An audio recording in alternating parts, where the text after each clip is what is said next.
শুভম ব্লগে আবার সবাইকে স্বাগতম। চলে এসেছি আজকে একটা নতুন ব্লগ নিয়ে। আজকে যাচ্ছি আমরা মানালি। ঘড়ি কাটা এখন কটা? 7:30। ঘড়ি কাটা এখন 7:30। আমরা এখন বেরোচ্ছি, হয়তো রাত্রি হয়ে যাবে। আমরা মানিকারেন হয়ে তারপর মানালিতে ঢুকছি। তো তার জন্য সবাই পাশে থাকো। আমাদের গাড়ি রেডি হয়ে গেছে, গাড়ি রেডি একদম, ব্লক ট্লক সব হয়ে গেছে। তো এবার থেকে আমরা উঠে যাই গাড়িতে।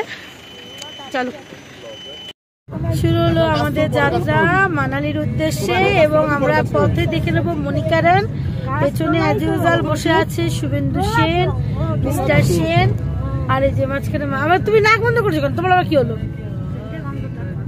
বাবা, এই সেন্টের গন্ধ, পেট্রোলের গন্ধ, তো গন্ধের তোষ কেন? নেবে মা, একটু হাই করে দে বাবাই। আর এই যে আমার সচিন ভাইয়া, রবি গুড মর্নিং, সবাইকে গুড মর্নিং। পাহাড়ের যে আঁকবাঁকগুলো থাকে সেগুলো আমরা খুব এনজয় করছিল, বিশেষ করে ভীমা। ওই যখন টার্নিং পয়েন্ট হচ্ছিল তো দুর্দান্ত মজা করছিল। ওর মজাটাই আমাদের এত ভালো লাগছিল, যখন ওই দিক হচ্ছে আবার ওদিক হচ্ছে। আর যেহেতু গাড়িতে গান চলছিল বলে ওরা আমি হাসির আওয়াজটা দিতে পারলাম না, তো প্রচণ্ড মজা করছিল গাড়িতে ওই টার্নিং পয়েন্টগুলোতে। সকালের এই রাস্তাটা, পাহাড়ি রাস্তাটা সত্যি অপরূপ সুন্দর না? কি সুন্দর, দুধারে সবুজ সবুজ আর সবুজ। মন প্রাণ ভরে নিঃশ্বাসটা নিয়েছি। কিন্তু এখানে গাড়ি, প্রচুর গাড়ি চলে, কিন্তু এখানকার গাছপালাগুলো কিন্তু কোনো হলদেটে হয় না, যে পলিউশনে হলদে হয়ে গেছে তা কিন্তু না, পুরো একদম হলুদ আর হলুদই রয়েছে। আর যেহেতু গাড়িতে কন্টিনিউ গান চলছিল ওই জন্য। আর এই দেখো রাস্তাটা, এত সুন্দর রাস্তা যে রাস্তাটার আর ভিডিও না করে থাকতে পারলাম না। খুব সুন্দর রাস্তা। আর সকালবেলা একদিকে রোদ পড়েছে আর একদিকে রোদ পড়েনি, মানে খুব সুন্দর লাগছিল রাস্তাটা, দুর্দান্ত। আর ফিলিংটাও অসাধারণ ছিল। সকাল এখন 9টা, 8:30 বাজে। এসছি এখন আমরা একটা ধাবাতে, রেস্টুরেন্ট বলতে পারো। সেখানে আমরা এখন ব্রেকফাস্ট করব। তার জন্য মা বসো। তো কি অর্ডার করেছিস বিম্মা? ম্যাগি, ধোসা, আলুর পরোটা অর্ডার করেছি। সেগুলো এখন খাওয়া দাওয়া করবো। আর বাইরের ভিউটা জাস্ট দেখো তোমরা, দুর্দান্ত একটা ভিউ, সুন্দর একটা রোদ আসছে। আর তার মধ্যে আমরা এখন বসে ব্রেকফাস্ট করবো। তো চলো ব্রেকফাস্টটা করে নিয়ে তোমাদের সাথে আবার দেখা হচ্ছে। ইয়ারবাডস, গ্লাভস সব কিছু নিয়ে নিয়েছে। দেখো আমার কি অবস্থা। আমি ভেবেছিলাম যে আমার মেয়ে হয়নি, যাক আমার সব জিনিস আমারই থাকবে। আমার ইয়ারবাডস, আমার গ্লাভস সব পরে বসে আছে আমার ছেলে। ভাবো কি বলবে, এমন দুষ্টুমি করছে। আর কি বলবো, গাড়িতে এত গান চলছে না, আমি না সব ভয়েসগুলো দিতেও পারছি না তোমাদেরকে, এত বিরক্ত লাগছে। প্রত্যেকটাতেই গান চলছে। পরের বার যখনই যে কোথাও যাবো না, ড্রাইভারকে বলবো আপনি গান চালাবেন না। আর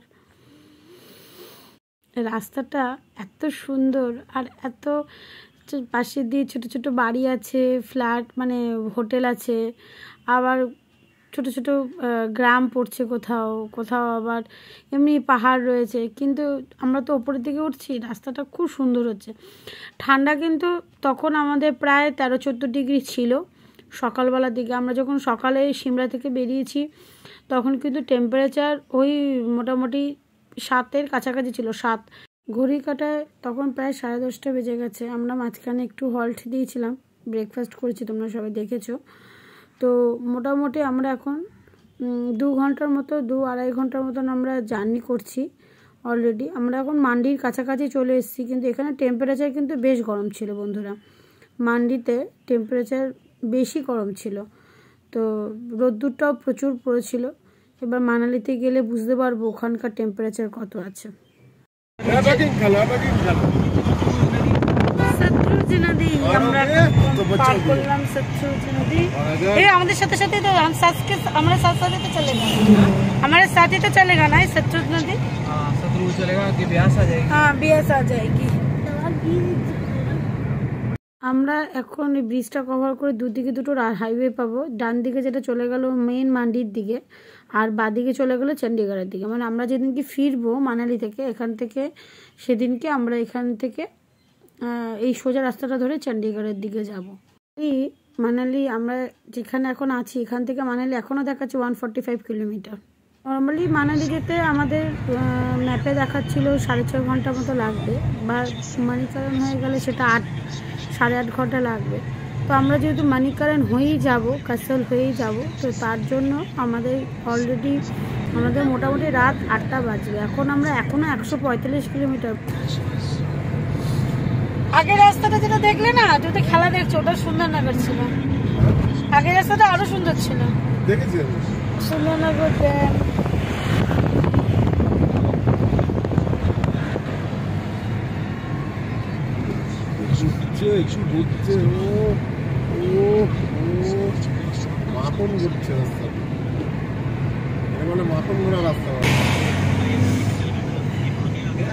ন্যাশনাল হাইওয়ে করছি 135।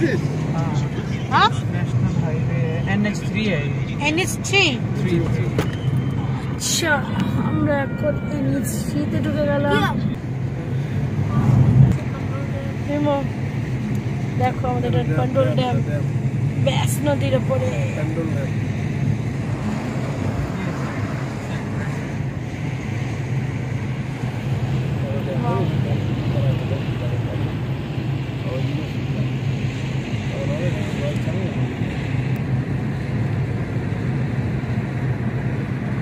পারলে 512 কিলোমিটার।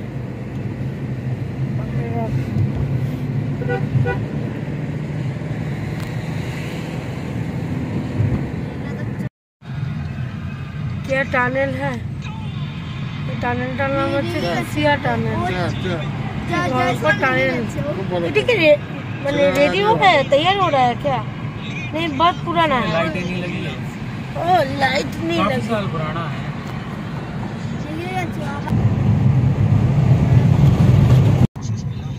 থেকে 1 ঘন্টা দেখাচ্ছে মনিকরণ।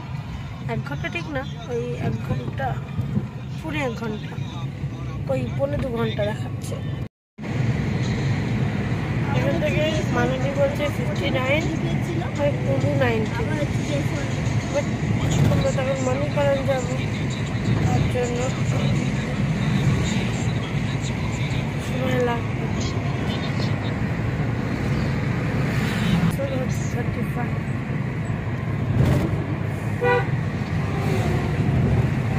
যার কাছে যেটা প্রিয় সে সেটা নিয়ে থাকতে ভালোবাসে। যেমন বিমু আর বিবুর বাবা ক্রিকেট নিয়ে খুব ব্যস্ত, কিন্তু আমি রয়েছি আমার পাহাড়ের টানে। পাহাড় দেখলে না আমি সব কিছু মনে হয় ভুলে যাই, এত আমার পছন্দের জায়গা। আর আমরা এখন অলরেডি ঢুকে পড়েছি কাসালের দিকে, যেটা হচ্ছে মানিকারণের রাস্তা। আর এই নদীটা আমাদের পার্বতী রিভার, যেটা একদম টানা আমাদের সঙ্গে যাবে একদম মানিকারণেও আমরা পাবো এই নদীকে। সেই পার্বতী রিভার আমাদের সাথেই থাকবে, আমাদেরকে সাথ ছাড়া করবে পার্বতী রিভার।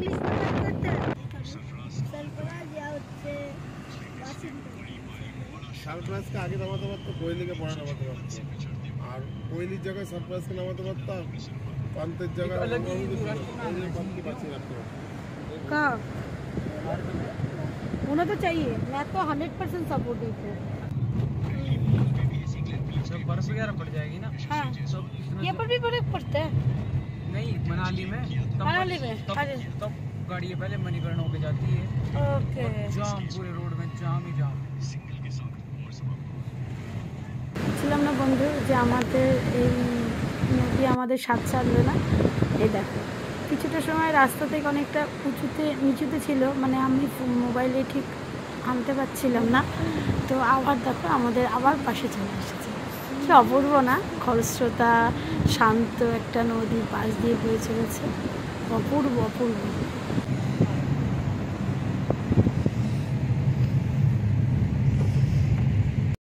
কাসলের মার্কেট এসে পৌঁছলাম, সেখান থেকে গুরুদ্বারা বলছে আর 3-4 কিলোমিটার মতন আছে।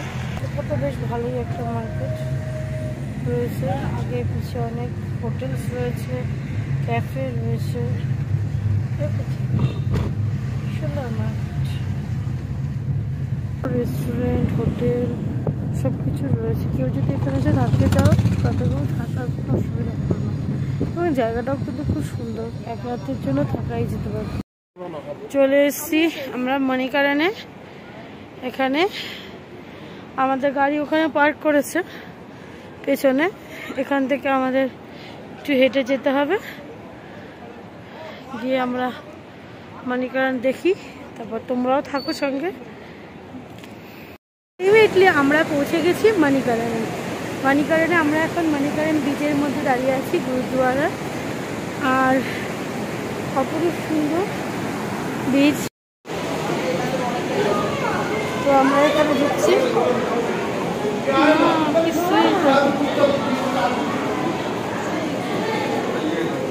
গরম এখানে।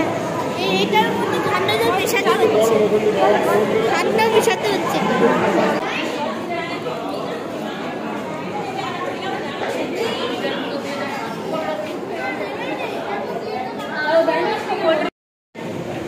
আমরা এখন গুরুদ্বারের লঙ্গরে এসেছি, ওদের ভাত দিয়েছে।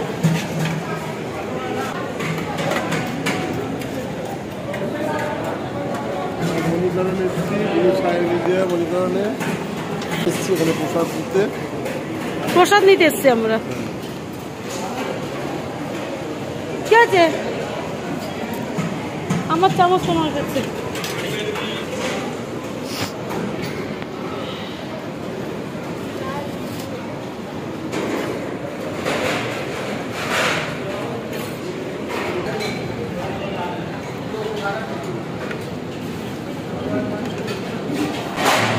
মুছে দিয়ে গেল।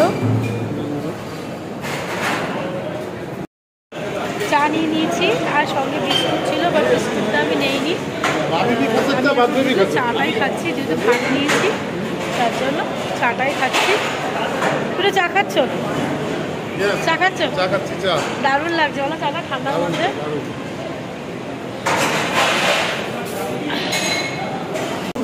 মগ নিয়ে নে। আমরা এখানে এসছি, একটু মাথায় জল দেবো। বলে যে এখানে স্নান করলে নাকি সমস্ত রোগ নিরাময় হয়। তো আমরা এখন এত দূর থেকে এসেছি, আমরা তো কোনো রেগুলার আসে আমরা স্নান করবো বলে, তো সুতরাং আমরা এমনি জলটা ছোঁয়াবো, তার জন্য আমরা এসেছি। আমরা প্রসাদ নিয়েছি, নমস্কার করেছি গুরু সাহেবকে, এবার এসে করে ছোঁয়াবো, সে আমরা তারপর অন্য সব টেম্পেলগুলোতে যাই। আর শেষ হয়ে গেছিলো, তাই বাকি টেম্পেলগুলো থেকে গেছি, ফটো আর ক্লিক করতে পারিনি। অলরেডি তখন সন্ধে হয়ে গেছে। তো আমরা তখনও দেখাচ্ছে মানিকারান থেকে 45 কিলোমিটার মানালি। তো আমাদের ঢুকতে ঢুকতে তো বলেইছিলাম রাত্রি হয়ে যাবে, অলরেডি রাত্রি হয়েও গেছে। তো চলো হোটেলে গিয়ে দেখা হচ্ছে। ঠিক আছে, হোটেলে এবার ঢুকছি। হোটেলের রুমে ঢুকে দেখি ঘরদোর কীরকম। তো এই যে আমাকে আমার বর ওয়েলকাম করলো। তা ঢুকিয়ে আমি আগে তোমাদের ঢুকেই যে বাথরুমটাই তোমাদের আগে বাথরুমটাই দেখালাম। সুন্দর গিজার, বেসিন, আয়না সবই লাগানো ছিল, আর কোমোডও ছিল, পরিষ্কার পরিচ্ছন্ন একদম। গরম ঠান্ডা জলের সবই ব্যবস্থা রয়েছে। আর এই যে এসে আমার ছেলে কার্টুন নিয়ে বসে পড়েছে টিভি চালানোর জন্য। আর এখানে একটা বেড রাখা ছিল, আর আমরা মায়ের জন্য আমি আর একটা এক্সট্রা বেড নেওয়া হয়েছিল। আর এদিকে ছিল ব্যালকনি। রাত্রি মানে কিছু বোঝা যাচ্ছে না বাইরে কি আছে না আছে, সকালবেলা মানে বোঝা যাবে বাইরেটা কিরকম সুন্দর। কিন্তু প্রচন্ড ঠান্ডা ভাব বন্ধুরা, প্রচন্ড ঠান্ডা। এখন তো দেখা যাচ্ছে তখন টেম্পারেচার হয়েছে রীতিমতো গায়ে ফুটছে। মোটামুটি টেম্পারেচার তখন ওই 7-8 ডিগ্রির মতো টেম্পারেচার হবে, আর গায়ে ফুটছে রীতিমতো টেম্পারেচারটা, এত ঠান্ডা লাগছিল। তো চলো বেশিক্ষণ বাইরে না থেকে সোজা চলে গেছি রুমে। আমি সেরকম তখন একটা জ্যাকেটও পরেছিলাম না, জাস্ট একটা আমি ড্রেসটাই পরেছিলাম। মাও দেখতে গেছিলো বাইরে, কিন্তু দেখে আর বলছে না আর বাইরে থাকা যাবে না। তাও মা সোয়েটার টোয়েটার পরে বলছে আমি পারছি না, ঠান্ডায় ঘরে ঢুকে যাই।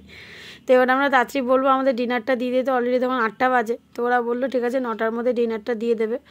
তো ডিনারটা করে আমরা আজকে তাড়াতাড়ি ঘুমিয়ে পড়বো, প্রচণ্ড টায়ার্ড।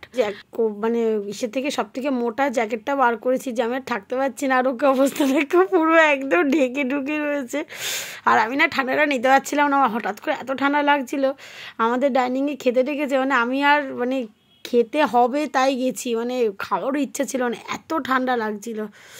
চলো কী কী খাই তোমাদের সাথে একটু শেয়ার করব। আমাদের আজকে হোটেল থেকেই আমাদের এটা ইনক্লুডিং ছিল, ডাল, চিকেন, রুটি, ভেন্ডি ভাজা, ভাত, আর একটা হচ্ছে আমরা গরম জল চেয়েছিলাম, সেই গরম জল দিয়েছিল। কটা বাজে? 9টা, রাত 9টা 15। ঠান্ডা কিরকম দেখলেই বুঝতে পারছে। আমাকে দেখলে বুঝতে পারছে ভয়ঙ্কর ঠান্ডা। চিকেন, ডাল, রুটি, ভেন্ডি ভাজা, ভাত। চলো তাহলে আমরা এখন খাওয়া শুরু করি। হ্যাঁ, তো বন্ধুরা ব্লগটাকে আজকে এখানেই শেষ করছি। দেখা হবে আবার কালকে একটা নতুন ব্লগ নিয়ে। ঠান্ডায় আমরা পুরো জমে গেছি। ভালো লাগলে একটা সাবস্ক্রাইব করে দিও, লাইক শেয়ার কমেন্ট অবশ্যই করো। টাটা।